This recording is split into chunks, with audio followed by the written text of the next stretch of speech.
밤 11시 반. 내일 아침 7시에 일어나야 하는 거 알아. 알람도 이미 맞춰놨어. 근데 이불 속에서 유튜브 딱 하나만 더 보자, 릴스 딱 하나만 더 넘기자 하면서 시간이 흘러가고 있어. 어느새 새벽 1시. 눈은 이미 충혈됐고 내일 피곤할 거 뻔히 아는데 손가락은 계속 스크롤을 넘기고 있어. 그러다 문득 이런 생각이 들어. 아, 나 왜 이러는 거지? 분명히 자야 하는 거 아는데 왜 나는 매일 밤 이 짓을 반복하는 걸까? 혹시 지금 너도 이 영상을 이불 속에서 보고 있는 거 아니야? 그렇다면 이 영상은 진짜 너를 위한 영상이야. 안녕, 난 제이야. 난 사람 심리에 관심이 많고 심리 분석하는 것을 아주 좋아해. 만약 너가 사람 심리에 관심 있고 영상을 재밌게 봤다면 구독, 좋아요 버튼 꼭 눌러줘. 자, 오늘 이야기할 주제는 말이야. 요즘 전 세계적으로 엄청나게 화제가 되고 있는 심리 현상이야. 이름이 좀 독특한데 보복성 수면 미루기. 영어로는 리벤지 베드타임 프로크레스티네이션이라고 해. 이 개념이 처음 나온 곳이 어디냐면 놀랍게도 중국이야. 중국의 996문화, 그러니까 아침 9시부터 밤 9시까지 주 6일 일하는 직장인들이 밤에 잠을 안 자면서 낮에 빼앗긴 자유시간에 대한 복수를 하기 시작한 거야. 이게 SNS를 타면서 전 세계로 퍼졌고 지금은 한국에서도 엄청나게 많은 사람들이 이 현상을 겪고 있어. 사실 말이야, 대부분의 사람들은 이걸 그냥 의지력 문제라고 생각해. 아, 나는 왜 이렇게 자제력이 없지? 나는 왜 이렇게 게으르지? 라고 자기를 탓하거든. 근데 여기서 진짜 중요한 게 뭐냐면 이건 게으름이 아니야. 이건 너의 뇌가 보내는 아주 강력한 심리적 SOS 신호야. 오늘 이 영상에서 나는 내가 밤마다 잠을 안 자는 진짜 이유를 심리학적으로 완전히 파헤쳐 줄 거야. 그리고 뒤로 갈수록 점점 더 놀라운 사실들이 나올 테니까 끝까지 봐줘. 자, 먼저 숫자부터 보자. 2025년 에이슬립이 발표한 대한민국 수면 리포트에 따르면 한국인의 평균 수면 시간은 하루 5시간 59분이야. 6시간도 안 돼. 대한수면학회가 권장하는 수면 시간이 7시간에서 9시간인데 우리는 최소 기준에도 1시간 이상 모자라는 거지. 그리고 OECD 평균 수면 시간은 8시간 22분인데 한국인은 이보다 무려 18%나 적게 자고 있어. OECD 회원국 중에서 거의 꼴찌 수준이야. 근데 여기서 진짜 소름 돋는 사실이 뭐냐면 침대에 누워있는 시간은 평균 7시간이야. 근데 실제로 잠든 시간은 5시간 59분이란 말이지. 그러면 나머지 약 1시간은 뭘 하고 있는 거야? 바로 스마트폰을 보고 있는 거야. 한국인의 51%가 잠들기 직전까지 스마트폰을 본다고 응답했어. 세계 평균 46%보다 높은 수치야. 지금 이런 생각 들지? 아, 그건 아닌데? 맞아. 거의 모든 사람이 이걸 하고 있어. 2026년 1월에 미국에서 2,000명을 대상으로 한 조사가 발표됐는데 무려 96%가 보복성 수면 미루기를 하고 있다고 답했어. 96%면 거의 전 국민이잖아. 평균적으로 일주일에 3.5회 매번 약 1시간 50분씩 늦게 자는 거로 나타났어. 이걸 1년으로 계산하면 연간 332시간의 수면을 잃는 거야. 332시간이면 약 14일이야. 1년에 2주치의 잠을 스마트폰에 바치고 있는 거지. 자, 그러면 본격적으로 들어가 보자. 왜 우리는 피곤한 걸 뻔히 알면서도 잠을 안 자는 걸까? 첫 번째 이유는 자기결정이론이라는 심리학 개념에서 찾을 수 있어. 미국의 심리학자 에드워드 대시와 리처드 라이언이 만든 이론인데 인간에게는 세 가지 기본 심리 욕구가 있대. 자율성, 유능감, 관계성. 이 세 가지 중에서 보복성 수면, 미루기와 가장 관련 있는 건 바로 자율성이야. 쉽게 말하면 내 삶을 내가 통제하고 있다는 느낌, 내가 뭘 할지 내가 결정한다는 느낌이야. 자, 봐봐. 우리의 하루를 한번 돌아보자. 아침에 알람 소리에 억지로 일어나. 출근 시간에 맞춰서 준비하고 회사에서는 상사가 시키는 대로 회의 일정에 맞춰서 마감에 쫓기면서 하루를 보내. 퇴근하면 저녁 먹고 집안일하고. 학생이라면 수업 듣고 과제하고 학원 가고. 하루 종일 내가 원해서 한 게 아니라 해야 하니까 한 것들 뿐이야. 그러다가 밤이 되면 드디어 누구의 간섭도 없는 시간이 오는 거야. 이 시간만큼은 온전히 나만의 시간이거든. 그래서 뇌가 이렇게 말하는 거야. 야, 지금 자면 너 오늘 하루도 4시간 하나 없이 끝나는 거야. 이게 아까워서 잠을 미루는 거야. 사람들이 진짜 모르는 게 뭐냐면 이게 단순히 유튜브가 재밌어서, 드라마가 재밌어서 잠을 안 자는 게 아니라는 거야. 진짜 이유는 낮 동안 억눌렸던 자율성에 대한 심리적 보상을 밤에 받으려는 무의식적인 행동이야. 2024년 영국에서 직장 초년생들을 대상으로 한 연구가 있었는데 참가자들은 낮 동안 만족감, 즐거움, 통제감이 부족하다고 느꼈고 이것이 밤의 수면을 미루는 직접적인 원인이 된다고 보고했어. 일에 너무 많은 시간을 빼앗겨서 그 시간을 밤에 되찾으려 한다고 말한 거지. 여기서부터 진짜 재밌어진다. 이 현상이 특히 심한 세대가 있어. 바로 G세대야.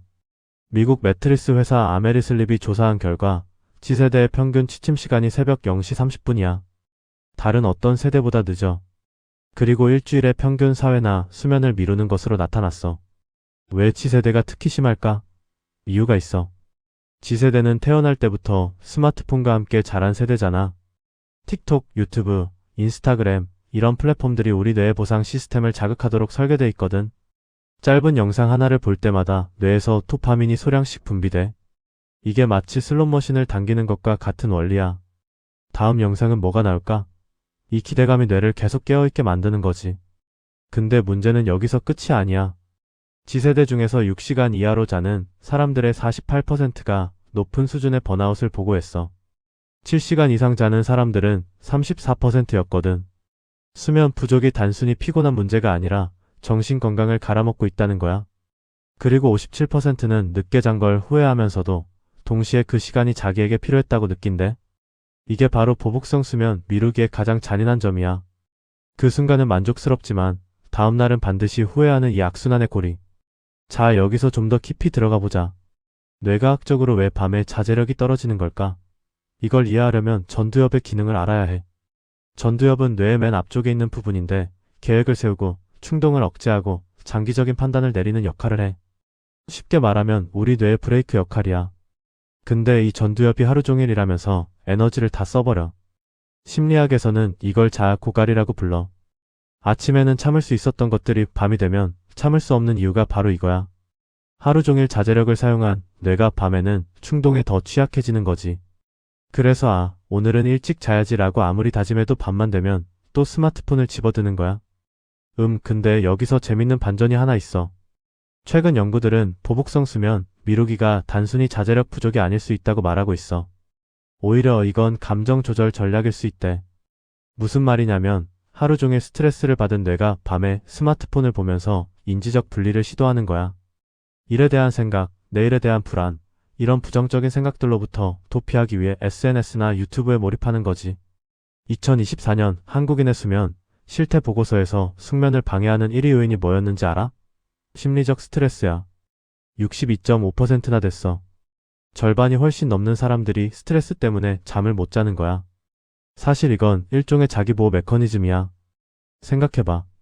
이불 속에서 아무것도 안 하고 누워있으면 뭐가 떠오르겠어? 내일 해야 할 일들, 아직 끝내지 못한 과제, 상사에게 혼난 기억, 친구와의 갈등, 돈 문제. 이런 부정적인 생각들이 꼬리에 꼬리를 물고 밀려오잖아. 이게 심리학에서 말하는 반추라는 현상이야. 같은 걱정을 계속 반복해서 생각하는 거지. 그래서 뇌는 이 불쾌한 생각들을 피하기 위해 자동적으로 외부 자극을 찾는 거야. 그게 바로 스마트폰이고 유튜브이고 넷플릭스인 거지. 지금 이런 생각 들 수 있어. 그러면 어쩌라고?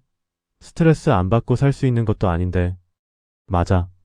현실적으로 스트레스를 완전히 없앨 수는 없어. 하지만 문제는 이 대처 방식이 역효과를 낸다는 거야.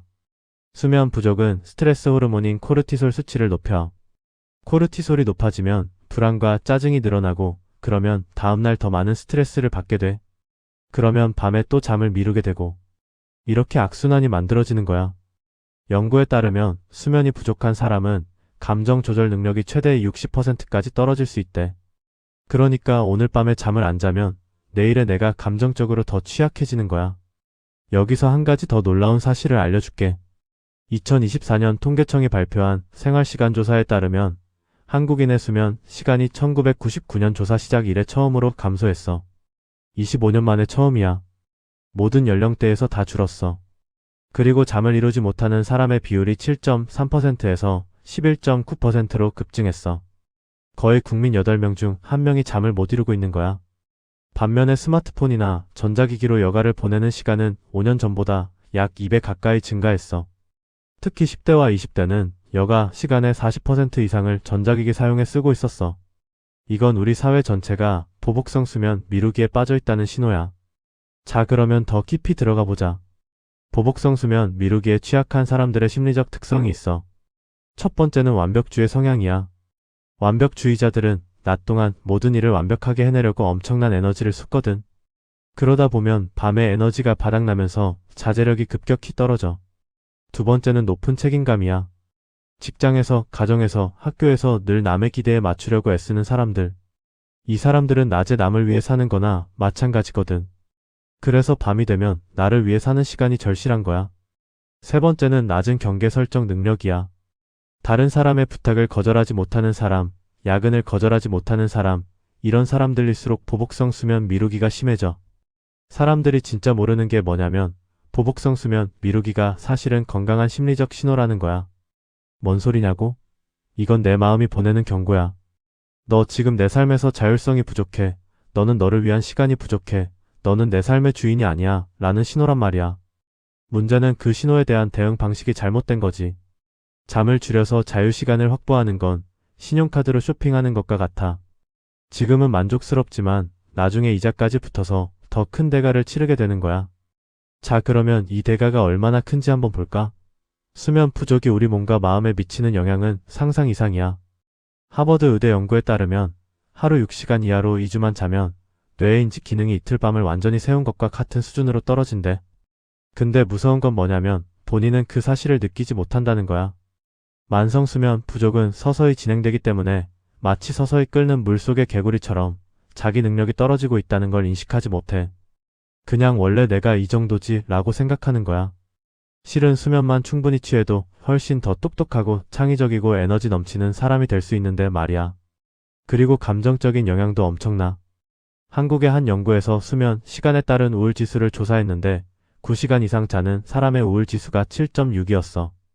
근데 6시간에서 7시간 자는 사람은 9.5, 5시간에서 6시간은 10.9, 5시간 미만은 무려 13.4야. 잠을 적게 잘수록 우울감이 거의 2배 가까이 올라가는 거야. 수면 부족이 우울증의 원인이 될 수 있다는 뜻이지. 매일 밤 잠을 미루면서 사실은 내일의 내 정신 건강을 갉아먹고 있는 거야. 여기서 한 가지 비유를 들어볼게. 보복성 수면 미루기를 하는 사람은 내일의 나에게서 시간을 훔치는 도둑과 같아. 오늘 밤에 나는 이 시간의 자유를 얻었지만 내일의 나는 하루 종일 피곤하고 집중이 안 되고 감정 조절이 안 되고 짜증이 나고 커피를 3잔이나 마셔야 겨우 버텨. 그러면 내일의 나는 또 스트레스를 더 받고 밤에 또 수면을 미루게 돼. 이건 미래의 나에 대한 폭수가 아니라 미래의 나에 대한 학대야. 자, 그러면 이 악순환을 어떻게 끊을 수 있을까? 여기서부터가 진짜 실전이야. 첫 번째, 가장 중요한 건 낮 시간에 미니 자유시간을 확보하는 거야. 보복성 수면 미루기의 근본 원인이 낮의 자율성 부족이잖아. 그러면 낮에 10분이라도 15분이라도 온전히 나만을 위한 시간을 의도적으로 만들어야 해. 점심시간에 좋아하는 음악 듣기, 퇴근 후 산책하기, 좋아하는 카페에서 10분 앉아있기. 이렇게 작은 자율적 시간을 낮에 확보하면 밤에 폭수할 필요가 줄어들어. 두 번째, 수면 전 의식을 만드는 거야. 이건 뇌에게 지금부터는 쉬는 시간이야 라는 신호를 보내는 거야. 잠들기 1시간 전부터 스마트폰을 침대 밖에 놓는 거야. 아, 이거 진짜 어렵다고? 맞아. 그래서 한 가지 꿀팁을 알려줄게. 스마트폰 충전기를 침대에서 가장 먼 곳에 놓아. 물리적으로 손이 안 닿는 곳에.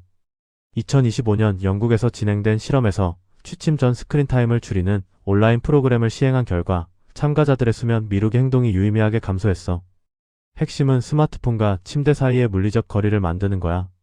세 번째, 이게 진짜 핵심인데 감정 처리 시간을 따로 만드는 거야. 아까 말했잖아. 많은 사람들이 밤에 부정적 생각을 피하려고 스마트폰에 빠진다고.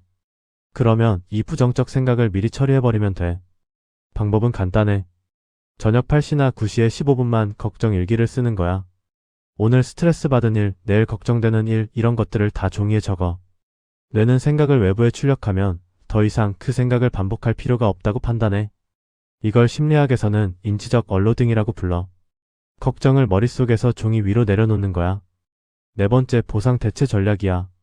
밤에 스마트폰을 보는 게 도파민 보상이잖아. 이걸 다른 보상으로 대체하는 거야. 예를 들면 따뜻한 차 한 잔, 좋아하는 향의 디퓨저 켜기, 가벼운 스트레칭, 오디오북 듣기. 핵심은 스크린 없는 즐거움을 발견하는 거야. 처음에는 스마트폰만큼 자극적이지 않아서 심심할 수 있어. 근데 2주만 해봐. 뇌가 적응하면서 훨씬 편안하게 잠들 수 있게 돼.